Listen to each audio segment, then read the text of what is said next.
Welcome back नाज़रीन, और जो गुफ्तगू है उसको वहीं से आगे बढ़ाएंगे। अडाप्टेबिलिटी की बात हो रही थी इमरान और सवेरा, आप भी इस हवाले से कोई पॉइंट उठाना चाह रही थी कि अडाप्टेबिलिटी तो है ही है, हमने अडॉप्ट किया बहुत सारी चीज़ों को, लेकिन कुछ ऐसी टीम्स हैं जिन्होंने कुछ ज़्यादा ही चीज़ें अडॉप्ट कर ली और इतना अडॉप्ट कर लिया कि आज वेस्ट इंडीज़ जो चैंपियन है, पहले 2 वर्ल्ड कप्स की, आज वर्ल्ड कप नहीं खेली। तो एक अहम पॉइंट आपने उठाया था। बिल्कुल, जिस तरह अभी बात हो रही थी, पीजे मीर साहब ने जो है वो क्लाइव लॉयड का जिक्र किया, तो मुझे एकदम से जहन में वेस्ट इंडीज़ की टीम आई, क्योंकि हम 75 के इस वक्त वर्ल्ड कप की यादें ताज़ा कर रहे हैं। तो the champions of 75 and 79 West Indies could not make to this world cup in 2023, यानी 13वें एडिशन में। जो पहले और दूसरे एडिशन की चैंपियंस थे वो 13वें एडिशन में नहीं हिस्सा बन सकी हैं। अडेप्टेबिलिटी, कभी कभार ओवर अडेप्टेबिलिटी भी एक मसला हो जाता है, because they are so tune to T20s and T10s now कि वो ODI के वर्ल्ड कप में क्वालिफाई नहीं कर सके। बिल्कुल पीजे मीर साहब, ये बड़ा अफसोस का कमर है कि पहले 2 वर्ल्ड कप्स की चैंपियन वेस्ट इंडीज़ आज क्वालिफाई भी नहीं कर सके। वो देखिए, इसके कई व्यू पॉइंट्स हैं। 75 में अगर आप देखें, 73, 74, उसके अंदर वेस्ट इंडीज़ में भूख थी क्रिकेट की, और लंबे जितने भी प्लेयर्स आते थे बॉलर्स, वो उसी एरा की पैदावार है।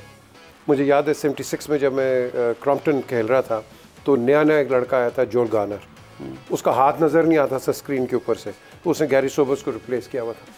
अब ये जो नए लड़के आए, इनके पास एक एवेन्यू थी। देखें, वहाँ बड़ी पावर्टी है वेस्ट इंडीज़ में, तो वो लोग इधर आगे क्रिकेट के अंदर। अब जो सवाल उठता है आज, अभी सवेरा ने जो उठाया है कि अब क्यों नहीं है, क्योंकि जो छोटी हाइट के हैं, अपार्ट फ्रॉम मैल्कम मार्शल, इतने कोई नहीं है ऐसे कोई आउटस्टैंडिंग क्रिकेटर्स। अब वो सारे लंबे जो हैं वो चले गए बास्केटबॉल में। वो जाके अमेरिका में basketball, they make more money there in comparison to cricket, और वो उनका रुझान उस तरफ चला गया। And this is probably one of the many reasons कि आज वेस्ट इंडीज़ वहाँ नहीं है। फिर इनके अंदर जो मुश्ताक भी आपको बताएंगे कि उनके अंदर एक, हर आइलैंड के अंदर एक अपनी राइवलरी है। वो बारबेडोस कुछ कहता है, एंटीगा कुछ कहता है, इधर से जमैका कुछ कहता है। इनकी अपनी इंटरनल राइवलरीज बड़ी हैं, जिस तरह हमारी भी हैं। तो उसके अंदर ये जो चीज़ होती है, फिर क्रिकेट जो है वो over a period of time dwindle कर जाती है। फिर एक आउटस्टैंडिंग क्रिकेटर को निकल आता है, ब्रायन लारा जैसा, बिल्कुल, वो फिर क्रिकेट को रिवाइव कर देता है। फिर मैल्कम मार्शल 79 में, मैं जब ऑस्ट्रेलिया में खेल रहा था, तो मुझे गॉर्डन ग्रीन ने जो मुश्ताक कहा कि watch this speech, what kind of a bowler he is. तो मैंने कहा okay, let me go in the nets. मैंने वो ट्रैक सूट पहन के, यार उसका गेंद नज़र ना आए, इतना तेज था लड़का वो। 79 का पहला टूर था उसका ऑस्ट्रेलिया का। सो लड़के ये लेके आते हैं, लेकिन बात ये है कि लड़के हमें चाहिए कि जिस तरह मुश्ताक भी बात कर, हमें लड़के बनाने हैं। बिल्कुल ठीक। तो जब तक लड़के नहीं बनाएंगे और कह के मैं ही हूँ, आई एम सॉरी, क्रिकेट और एनीथिंग डजंट। बिल्कुल सही है। इससे पहले हम 79 पे इमरान बड़े उसी भाई ने कुछ कहना ये पता है क्या है, ये पीजे साहब की बात मैं बिल्कुल एग्री करता हूँ। इन्होंने बहुत अच्छा किस्म का डिस्क्राइब किया वेस्ट इंडीज़ क्रिकेट को, बहुत कम टाइम पे बहुत अच्छा डिस्क्राइब किया। मुझे एक्सपीरियंस हुआ है, मैं 2 साल इनकी कोचिंग करके आया हूँ। अभी 2019 का world cup, I was sitting in the dressing room, West Indies के ड्रेसिंग रूम में बैठा हुआ था, और मैंने 2 साल वहाँ पे ड्रेसिंग रूम को शेयर किया, क्रिस गेल से लेके सबसे। इनकी बात बिल्कुल ठीक है। Politically, every island to every island they have their own player.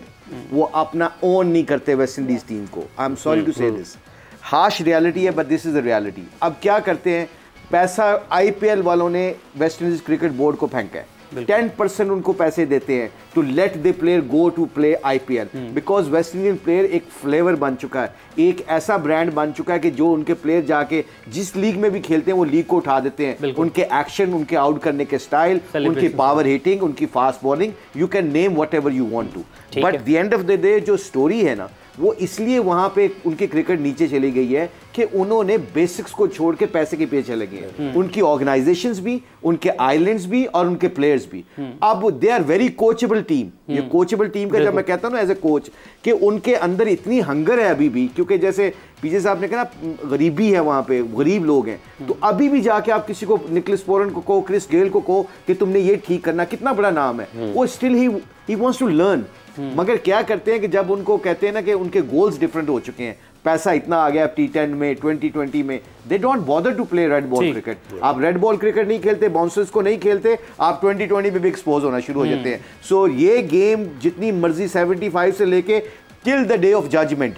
जिसकी बेसिक्स तगड़ी होंगी वही प्लेयर कामयाब होगा जो मर्जी कर। तो 79 की जानी बढ़ते हैं अब इसके बिल्कुल। अच्छा 75 से पहले ये मैं एक थोड़ा सा स्टैट्स लेके आया हूँ। मैंने प्लान करके आया था कि जो ये 75 की टीम है ना जो वेस्ट इंडीज जीती है, अब एजेस का देखना, एक एक वर्ल्ड कप के सारी चैंपियंस जो टीमें ना उनकी एज देखनी है आपने। ये कितना मैटर करता है कि आपने टीमों को जब बनाना होता है उनकी टीमों के एज ग्रुप कैसे होने चाहिए, सीनियर और यंगस्टर्स का कितना मैचअप है। आपका क्लाइव लाइव 31 है, 32, 33, 41, 24, 30, 25, 26, 40, 32, 23, 24, 32, 26। ये मैं सबके नाम नहीं ले सकता क्योंकि लंबा टाइम हो जाएगा। ये सारे वो वेस्ट इंडियन प्लेयर हैं जिनकी एजेस हैं। अब अगर 79 में जाएंगे, जो टीम चैंपियन होगी, मैंने ये निकाला है कोशिश, जो 92 का हम भी जीते पाकिस्तान भी, उसमें 5-6 सीनियर प्लेयर होते हैं, 8-9 जो यंगस्टर्स होते हैं। कहते हैं ना passion make you young, passion make you young और थिंकिंग मेक यू वाइज।